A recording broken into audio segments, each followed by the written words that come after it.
Imagine being stuck at a railway station with no money for a ticket. You know the trains are passing, but unless you pay, you cannot step on board. Bail in India feels somewhat similar. Freedom is the train, bail is the ticket, and the price of that ticket, the bail amount. It can decide whether someone waits behind bars or go home to their family. Today, let's talk about how Indian courts calculate bail amounts. It's not just a technical question, it is a deeply human one. Because behind every bail order, there is a life, a family, and sometimes even a second chance at dignity. Now, bail is not a punishment. That's the first myth we must break. Bail is only a guarantee, a promise that you will come back to court when required. The Supreme Court in State of Rajasthan versus Balchand in the year 1977 famously said bail is the rule and jail is the exception. So, when courts calculate bail, they are not trying to decide if you deserve freedom. They are only asking, can we trust you will return? And what is the fair amount to secure that trust? So, what goes into calculating bail? Think of it as weighing a balance scale. On one side, the court looks at right to liberty. On the other, it checks society's interest in justice. The main factors include nature of the offense. For example, a theft case might require lower bail compared to the financial fraud involving crores. Punishment prescribed. Courts often check what sentence the law prescribes. A harsher potential punishment means a higher chance of that person absconding. Financial status of the accused. This is important. Bail shouldn't become a punishment for the poor.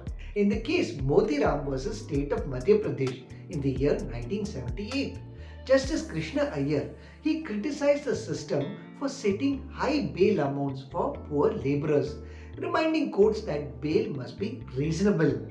Likelihood of tampering with evidence or influencing witnesses, past criminal records, and conduct. It's almost like tailoring a suit. It has to fit that individual. There is no fixed formula. Let me share a real story. A few years ago, a daily wage worker was arrested for a petty theft in Delhi. The magistrate initially set his bail amount at 10,000 rupees. Now, for most of us, 10,000 may not seem an impossible amount.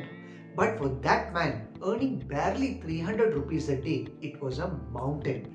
His family had to sell all the household utensils just to raise that money.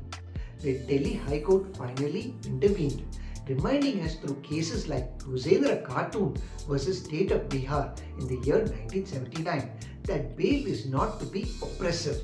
The point isn't how much you can collect, it's about ensuring fairness. This is where sadness comes in. Bail amounts, if set too high, can mean that poor people languish in jail for a very long time and the rich walk away scot free. And that raises a moral question. Is freedom only for those who can afford it? So, if you or someone you know is ever in this situation, what should you remember? Always highlight financial background to the court. Judges do consider the ability for a person to pay. Cite precedence cases like Moti Ram's case. Courts have clearly held that bail shouldn't punish the people who are poor. Seek personal bond or otherwise called as PR bond. Sometimes instead of cash or surety, courts allow you to give a personal undertaking. Negotiate conditions. Bail isn't always about money. It can also be conditions like reporting to the police on a weekly basis, surrendering your passport, or not contacting witnesses. We need to think bail as a contract with society. The court says, we'll trust you with freedom, and you say, I won't break that trust. But here's the deeper question. What does this tell us about justice?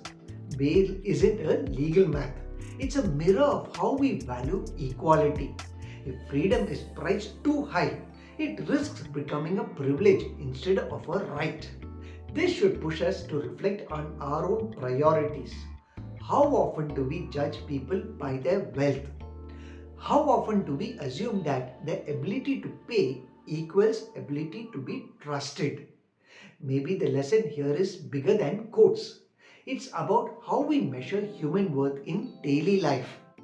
So, the next time you hear the word bail, don't imagine it as ransom. Think of it as a bridge, a fragile bridge between freedom and accountability. And remember, every bridge must be strong enough for justice, yet light enough for fairness. If today's discussion gave you clarity, reflection, or even a fresh perspective on justice, then don't let it stop here. Share this video with someone who might need it and subscribe so we can continue walking through these legal mazes together. And let me leave you with one thought. Freedom is not free, but neither should it be priced beyond reach.